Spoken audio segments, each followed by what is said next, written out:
District Board of Directors. It's August 18th, 2022. It is 7:37 p.m. And Tracy, could we have a roll call, please? Okay. Director Boyd? Here. Director Decker? Here. Director Loman? Here. Director Slater-Carter? Present. Is Director Harvey here? Not yet. Okay, so Director Harvey is not present at this time. Okay, thank you, Tracy.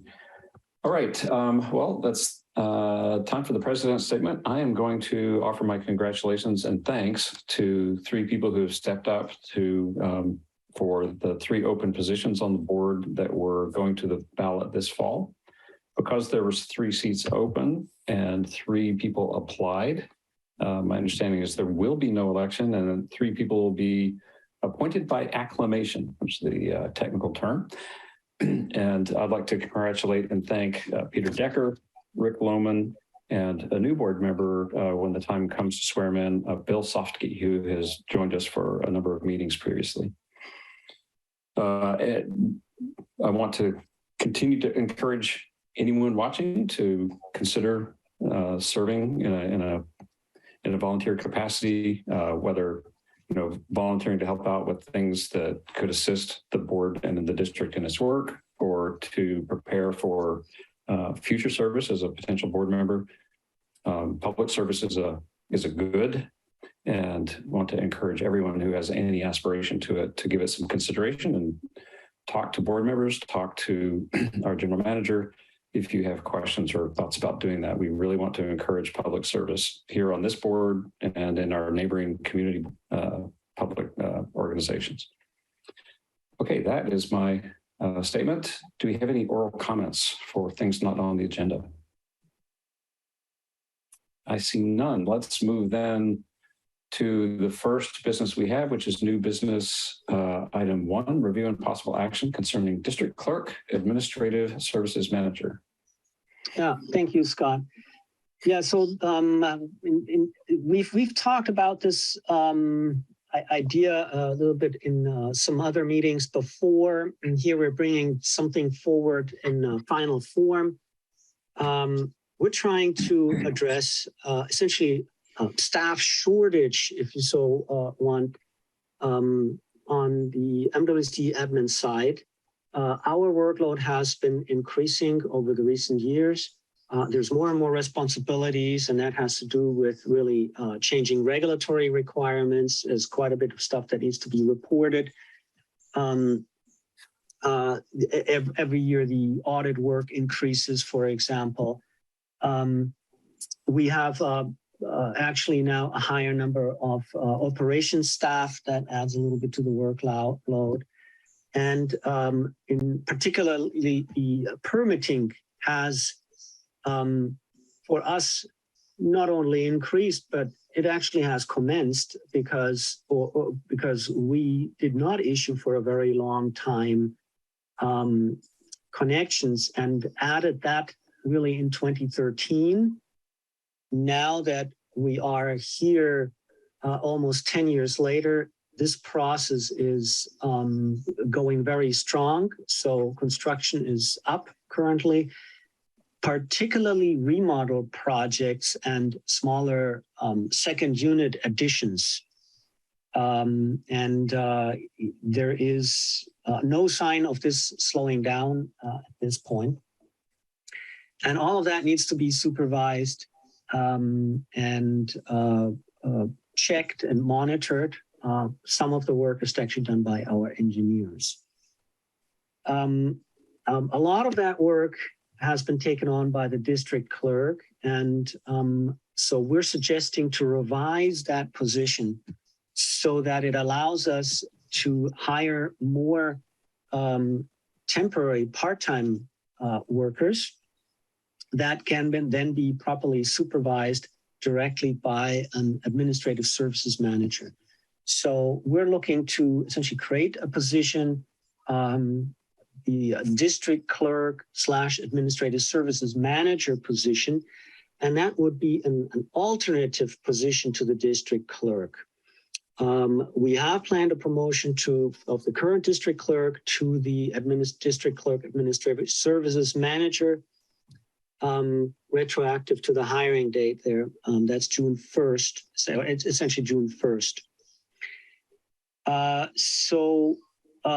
hope I was clear enough on the idea. We have essentially a salary range that we worked on with a consultant, and also a revised or an amended job description that's also attached to the staff report. The fiscal impact here would be around $20,000 for this fiscal year. So the recommendation is to approve the position and salary range for the district clerk administrative services manager. Thank you. So moved. Seconded. You're on mute, Scott.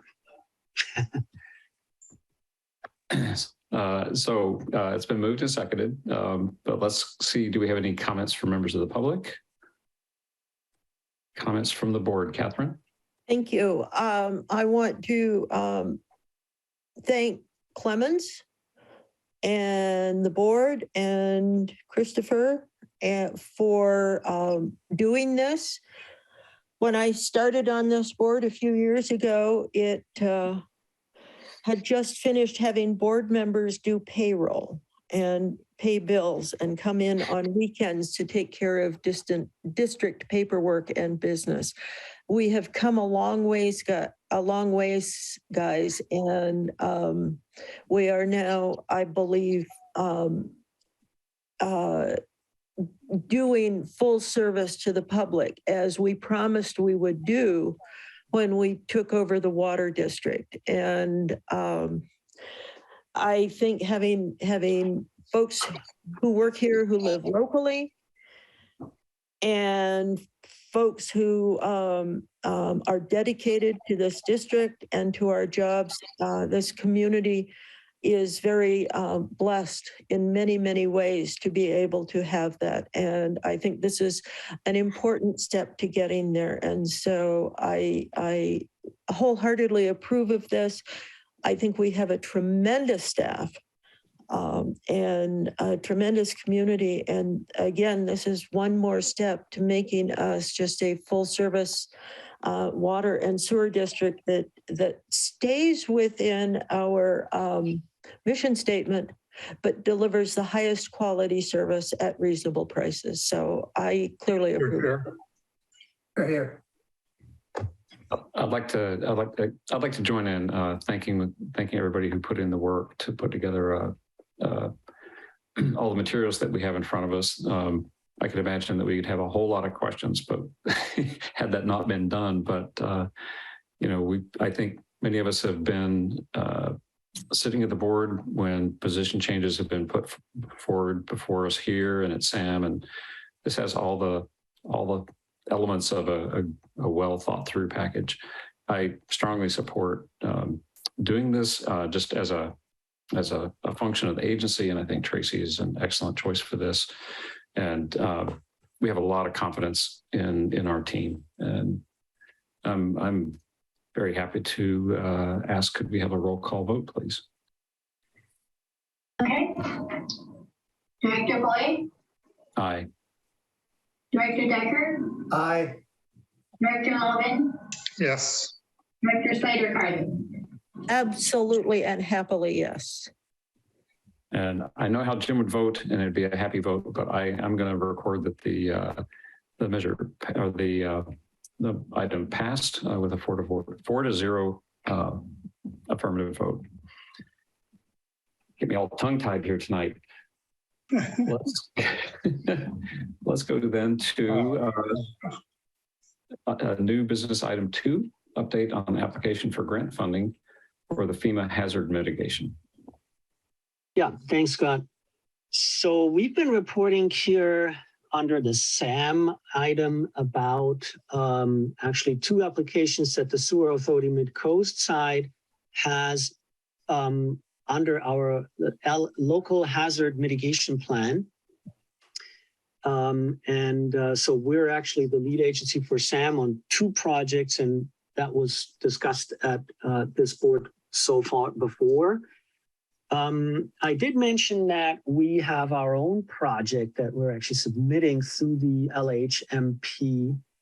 And we've been doing so much work on this in the background, and it is always very reactionary. So we submit something, they come back and say, oh, here's something missing, you need to put something together. So this is very much a rather hectic process, and I wanted to thank Noah Katz from the San Mateo County Resources Control District for helping us through this. Actually, we have the RCD as the lead agency on our project because we fully understand that we need the help of the great experience that the local San Mateo County Resources Control District brings to grant applications and later management, if it would come to that. I also have to thank Pippin, who, every time I pick up the phone and say, well, we need something more, they, called and said we need to whip up more, is, producing within a very short time frame, some very good information. So this time we thought, okay, well, let's just show some of this process. And I asked Pippin if he's willing to talk about essentially the step that we just did last week. And Pippin, if you can just talk a little bit about that process and that risk mitigation document that we had to whip up in, what was it, 2 days? Yeah, two and a half days. Day and a half. So hopefully my connection's working okay. It's been a little glitchy here, but yeah. So it's been a good process, but as Clemens pointed out, sort of a hectic process. Working with there's a lot of cooks in the soup for these grants. So Noah from RCD has been a really important lead, where he's gosh, my computer is not behaving tonight. So anyway, he's kind of led on the application and the summary of the process, just for folks to kind of understand. From the top down, FEMA says we have money to help local agencies prepare for potential disasters or hazards. We've seen a number of different kinds, from heavy rainstorms to big fires around the state. But the process to getting that money kind of starts bottom up. And what happens is you get some local agencies that team up usually and put together a proposal that goes through Cal OES, Office of Emergency Services. And then the OES kind of gives it their once over and asks a bunch of different types of questions about how many people are involved and how big are the community, and a number of real broad type questions, but dig down into some of the details. And then that goes, will ultimately go to FEMA. And that, I guess will be reviewed by probably someone sitting in Washington that has thousands of grants from all around the country, and they need to kind of pick through and see, what qualifies.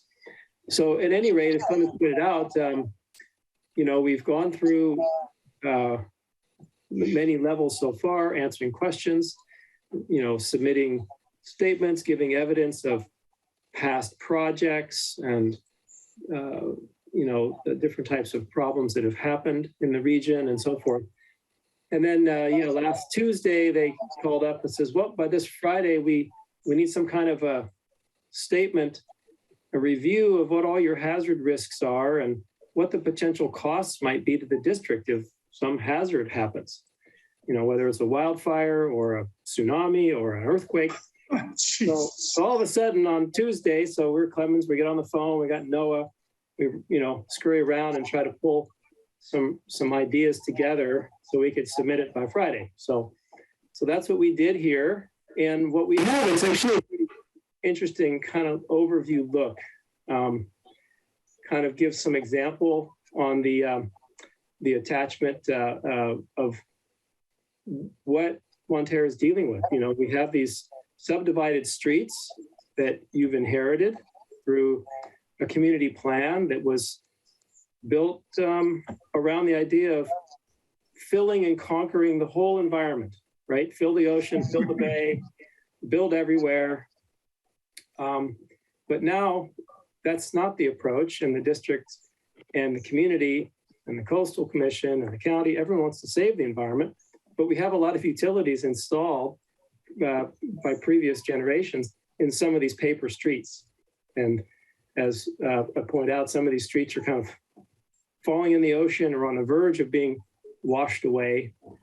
And so the districts also, hey, between water and sewer, there's a number of utilities in this area between, if you think of from Moss Beach, the Dean's Creek, which comes in kind of near the church there, in Moss Beach, and then up towards Montara Creek, which is like 16th. There's a lot of utilities in there and a number of homes and pipes that have to snake through that area. And so, so that's the area we chose that would have mutual benefit both to the RCD and to the district. So improvements that we make protect Montara customers, help SAM do their job, help the treatment plant operate as it's supposed to, because all these systems are interconnected. And it's a highly vulnerable spot. If there is some kind of a water or sewer main failure in this area, there's very little space to protect the environment. Anything happens, it's immediately in the Fitzgerald Marine Reserve. And the district has a limited amount of time and space to make, to protect that environment. So that's the reason for the selection of the area. So we put together kind of this kind of high level review of what the area is, the Marine Reserve,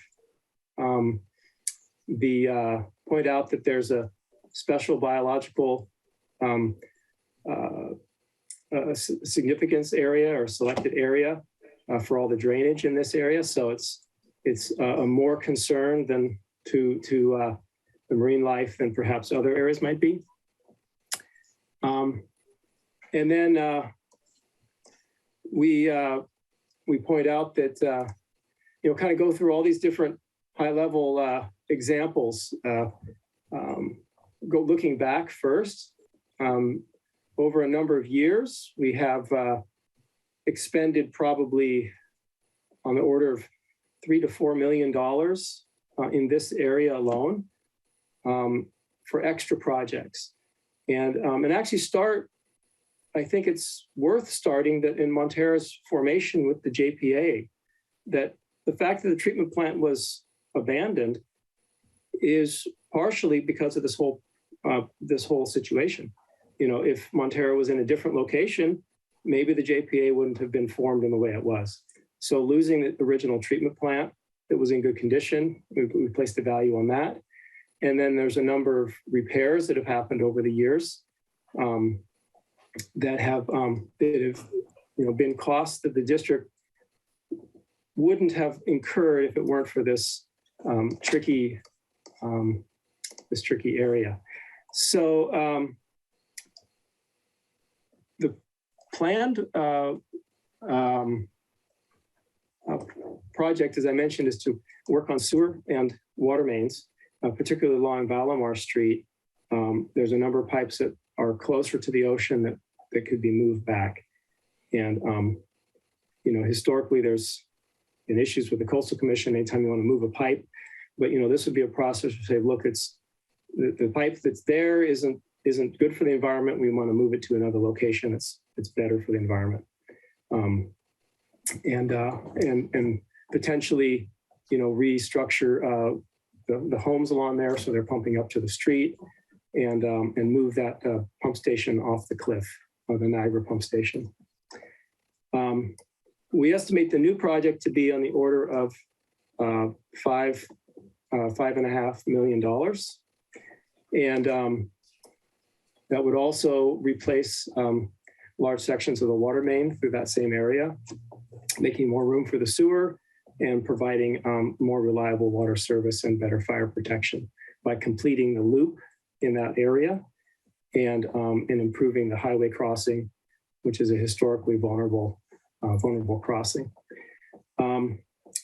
We estimate that if we don't do anything, we could expose the district to $9 to $10 million in risks because if things fail, it costs more money to fix them in a hurry than to try to design a proper fix.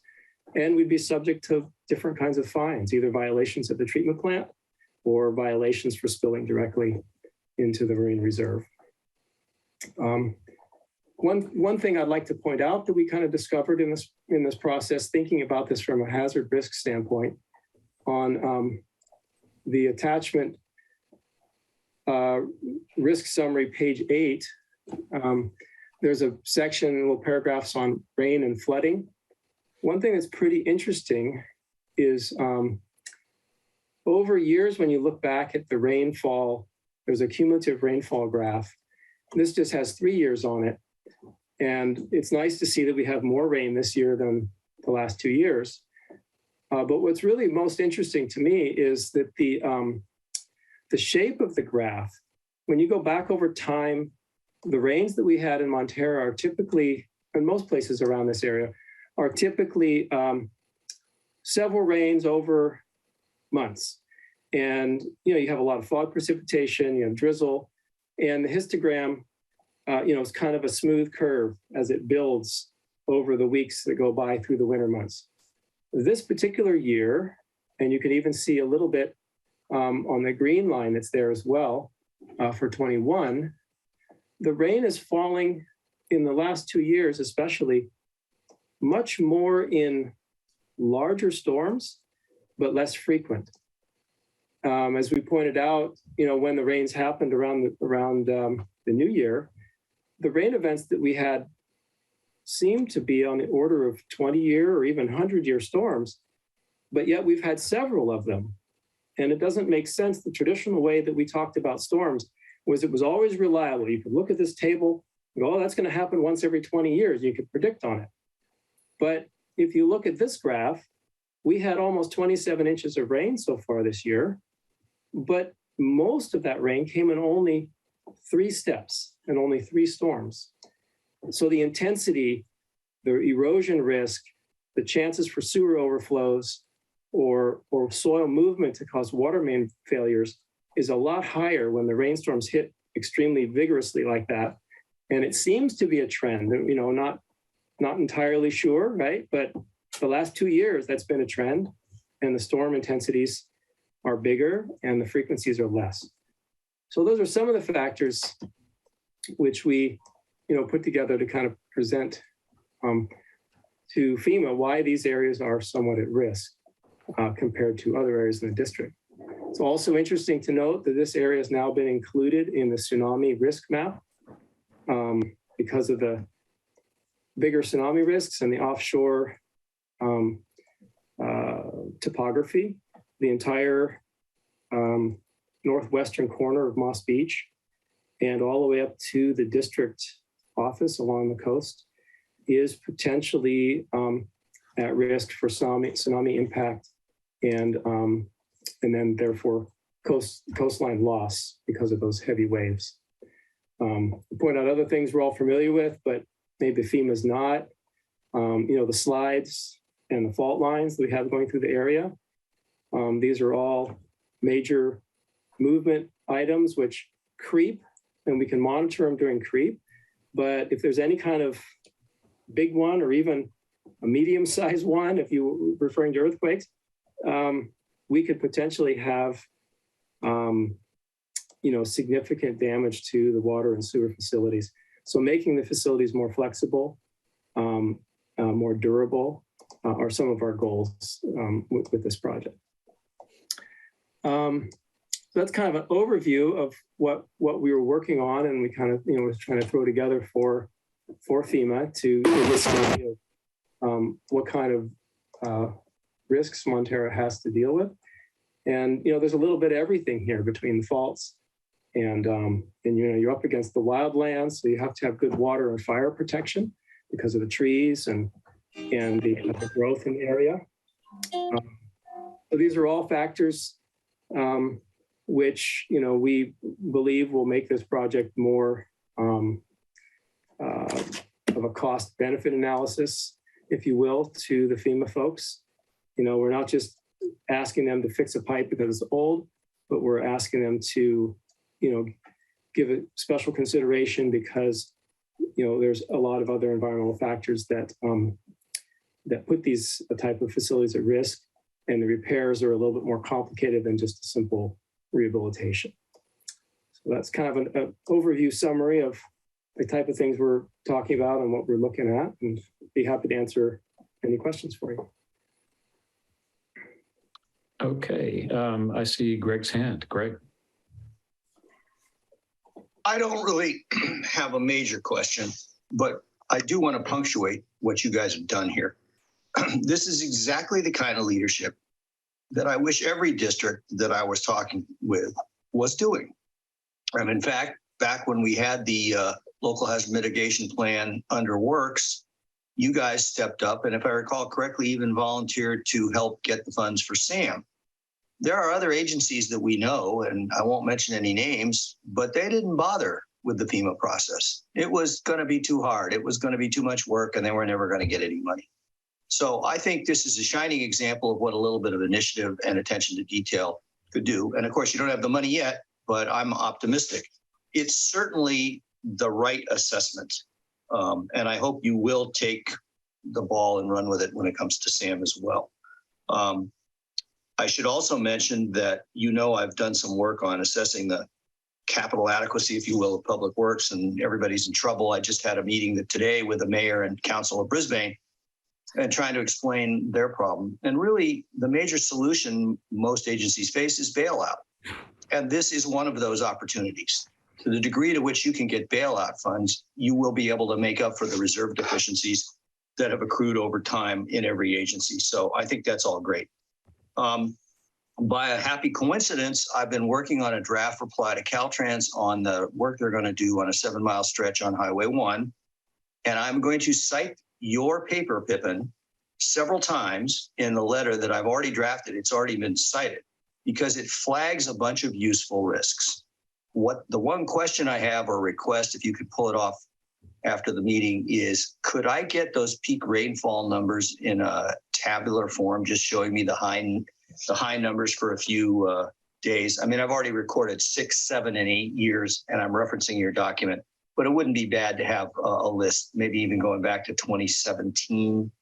But of course, I'm going to draft it tonight. I'm going to finish redrafting it tonight and post it tomorrow, but there'll still be time to get a granular table in there. And the tsunami risk is also relevant. My question for Caltrans is, if you're going to spend $47 million on a 7-mile stretch of road, why don't you move it back? And they're not. And I think it's because they have the bureaucratic momentum to fund it in place. But at any rate, what you've done will already be cited, even if I don't get the details I just asked for. It will be cited in several places in the letter we're writing to Caltrans. And of course, Half Moon Bay and the County Planning Commission are also, we're exchanging notes with them. So I'm very pleased to see this, and good work. Greg, let's connect tomorrow morning. I can show you where to find the data. Yeah, thank you, Greg. Appreciate the comments. Okay, thank you, Greg. Catherine? Yes, I want to thank Greg for his comments, and he was a great chapter 1 for what I'm going to say, which is this explains why local government is so important. Local government who knows and cares about its community. Greg can report on the MCC, but I was noticing that there's a project coming up to help fix up Highway 1 interestingly enough, it goes from South Main Street all the way to Marine in Moss Beach, but somehow it doesn't quite make it up into Montara. And I think that's a good thing to point out, if you can add any addendas to this report, is that ours is the most geologically active of the areas involving these pipelines and utilities, and yet we're getting the least attention, and it needs to be taken care of. We are a growing community. The county is insisting, against good sense, of putting in a large affordable housing project. They've already approved the adult developmentally disabled project, which is a portion of it is under construction. And yet those communities need the kind of protections that we're asking for, as well as the regular communities. So I very much hope we get this, and I am sorry we got such a short time to do it, but it has a lot of really important, good information in it, and I'd like for us as soon as possible to make it public on our documents page, because I think a lot of people could get some benefit from paying attention to this. So thank you for doing this. I'm glad we've pursued it. And once again, it shows what local government does, because we're doing it and we take care of our community. So thank you. All right. Do we have any other comments or questions? All right. With that, it's an information only item. And we'll look forward to future updates coming to the board and the public. And with that, let's go to, and thank you, Pippin. Quite a lot of work in a big hurry, but I don't think we ever worry that we won't get something really interesting out with your help. All right, reports, Sewer Authority Midcoast side. Sewer Authority Midcoast side. Funny, I looked up MCC and I should have looked up Sewer Authority Midcoast side. Clearly, I don't feel there's a whole lot going on. We are working on the same grant application. And beyond that, Rick, help.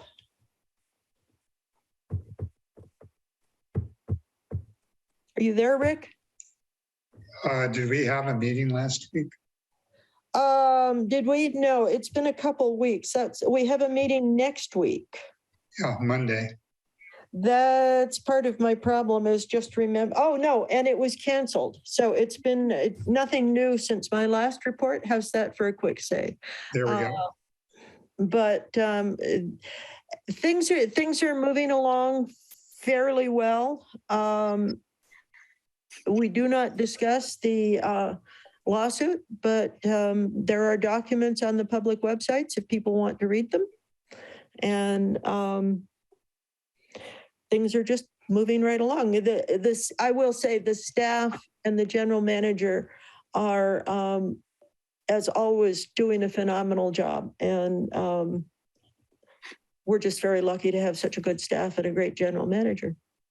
Catherine, you mentioned Sam is working with us on this application. What's the level of board awareness of what's going on with this? I mean, this is something designed to benefit Sam by Montara kind of stepping up to be the lead on this. Is that a trick question, Scott? I thought you might be able to speak to that a little bit. Do we? Let's say some board members who want to be are very informed, but others have more important things to consider. All right. Well, we'll leave it at that then. Let's see. All right, Midcoast Community Council meeting. That one I have because there's a lot going on there.